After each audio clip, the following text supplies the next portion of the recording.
वरिष्ठ पत्रकार पद्माकर पांडे जी के पिताजी की पुण्यतिथि का अवसर है और इस अवसर पर सुभाषपा मुखिया का आगमन क्या देर से ही बैठे हैं, तो ये बैठना भी अपने आप में बहुत बड़ी बात है।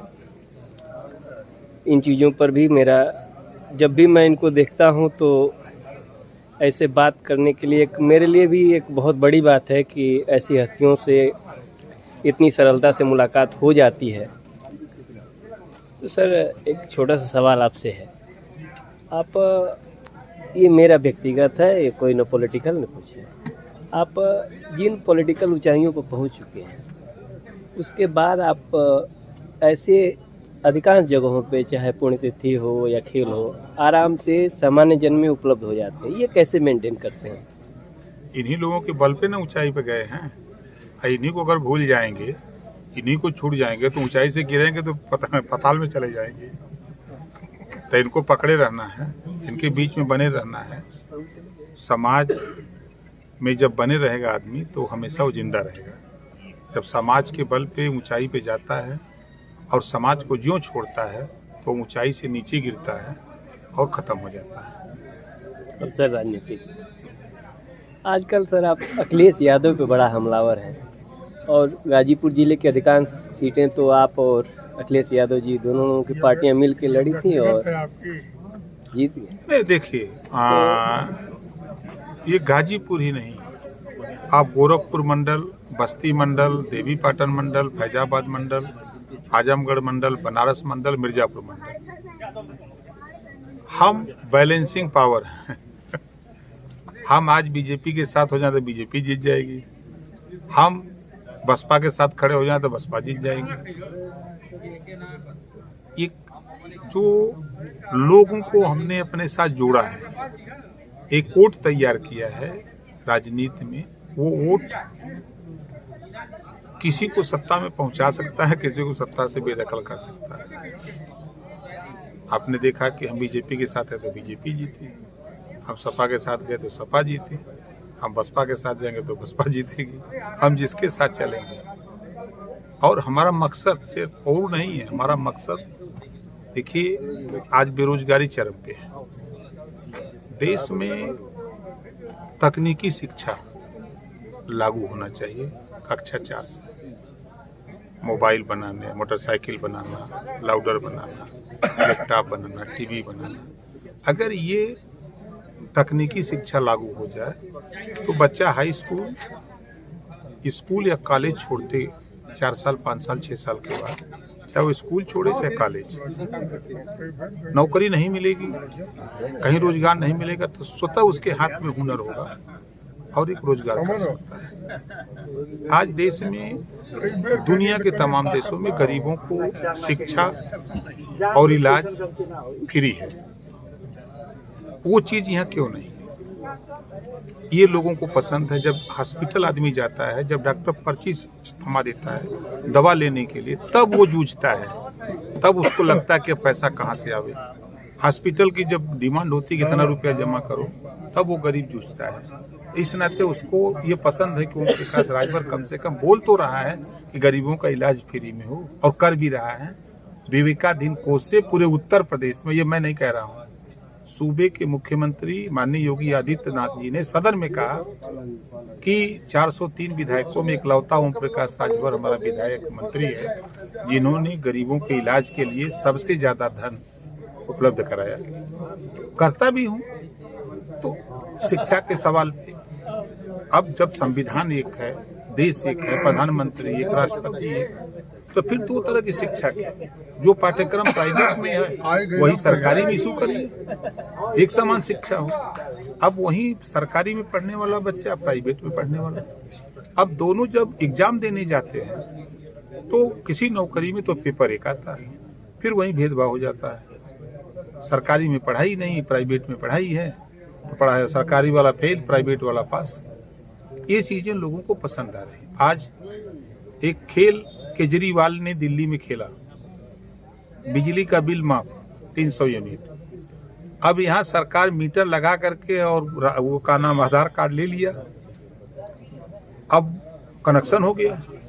अब कोई ऐसा परिवार नहीं कि जिसके यहाँ 20,000, 25,000, 50,000, 1-1 लाख बिजली का बिल आया हुआ है। अब यहाँ लोगों के दिमाग में है कि जब दिल्ली माफ हो सकता तो यूपी क्यों नहीं माफ हो सकता। इस नाते बिजली के बिल नहीं दे रहे हैं, गांव के गांव कनेक्शन कट रहे हैं। तो ये बातें लोगों को समझ में आ रही है कि नहीं, जो राजभर कह रहे हैं वो सही कह रहे हैं कि जब देश में उद्योगपतियों के कर्जे लाखों करोड़ रुपया माफ हो सकते हैं डिफाल्टर घोषित करके, तो गरीबों को भी डिफाल्टर घोषित करके इनको भी घरेलू बिजली का बिल माफ कर दें। सर, एक आप कहे हैं बात कि अब बैलेंसिंग है। रामपुर में विजुअल देख रहा था, रामपुर में जो चुनाव होने वाला है, तो प्रचार एक दल द्वारा ये भी किया जा रहा है कि आप भाजपा को जितवा रहे हैं, वोट कटुआ हो गए, तो क्या ओवैसी वाला टैग आप पर भी लगा दिया जाएगा क्या? देखिए, हमारी पार्टी वहाँ चुनाव लड़ रही है। खुशी तो इस बात की है कि हम पूर्वांचल से रामपुर जाके चुनाव लड़ रहे हैं। खुशी इस बात की है कि हम मुजफ्फरनगर जाकर के खतौली चुनाव लड़ रहे हैं, वहाँ रमेश प्रजापति लड़ रहा है, वहाँ जयवीर सिंह लड़ रहे हैं। दुर्भाग्य है कि मैनपुरी में हमारा पर्चा खारिज हो गया, नहीं रमाकांत कश्यप वहाँ चुनाव लड़ता बता देता, तीसरे नंबर पर आते, छमाही परीक्षा पास कर लेते, लेकिन दुर्भाग्य है कि पर्चे में खारिज हो गया। अब क्या करें? तो इनको तो आप नहीं, देखिए, कहने से, देखिए, कहने से और करने से बहुत अंतर है। हम रिजल्ट देते हैं और हम जनता के बीच में, हम वो न ओवैसी हैं न हम कोई हैं। ओवैसी के ऊपर इस नाते लगता है मुसलमानों का वोट काट देंगे तो वो, चाहे वो बीजेपी जीत जाए, चाहे वो बसपा जीत जाए, चाहे सपा जीत जाए, ये खेल करते हैं। हमारे साथ वो टैग नहीं है।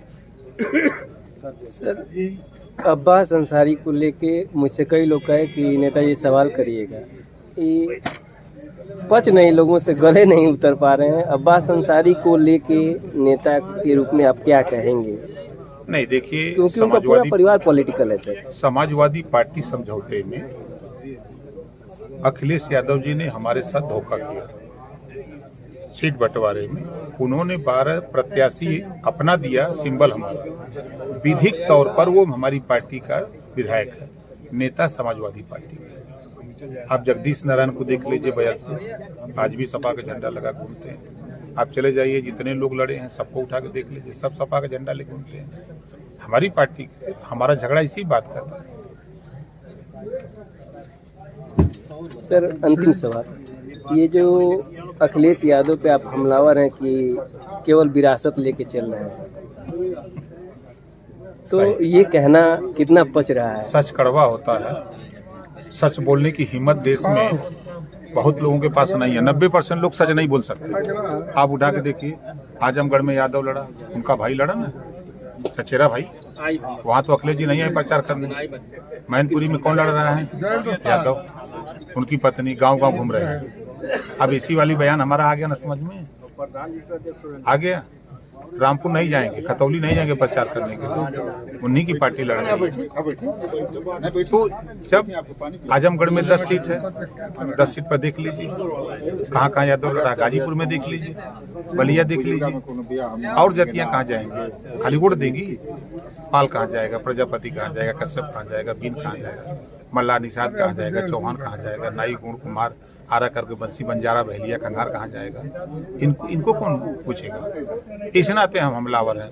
चुनाव में, विधानसभा के चुनाव में हम इनसे टिकट मांगते रह गए लोगों के लिए, ये अपने सिंबल से लड़ाओ, नहीं लड़ाए, वही बात तो बोलते हैं। विरासत की आप राजनीति तो करते हैं, ये वाली बात लोगों को पच नहीं रही है। कह रहे हैं कि इतना अगर समझदार थे तो काहे जाके जुड़ गए उनसे, काहे समझौता कर लिए, जब जाने थे कि नहीं वो विरासत की केवल राजनीति जानते हैं। विरासत में तो भैया हैं, हम ही थोड़ा कह रहे हैं। शिवपाल यादव जी ने कहा कि अज्ञानी है और नॉन पॉलिटिकल है। शिवपाल जी ने भी कहा इस बात, नॉन पॉलिटिकल। और कहा, शिवपाल जी का बयान आया, एक बार नहीं कई बार कहे हैं। भाई गौवा में देख लीजिए ना, जे नवासा पाई गया है ना, पूरा गौवा के नहीं रहे देते। बहुत बहुत धन्यवाद।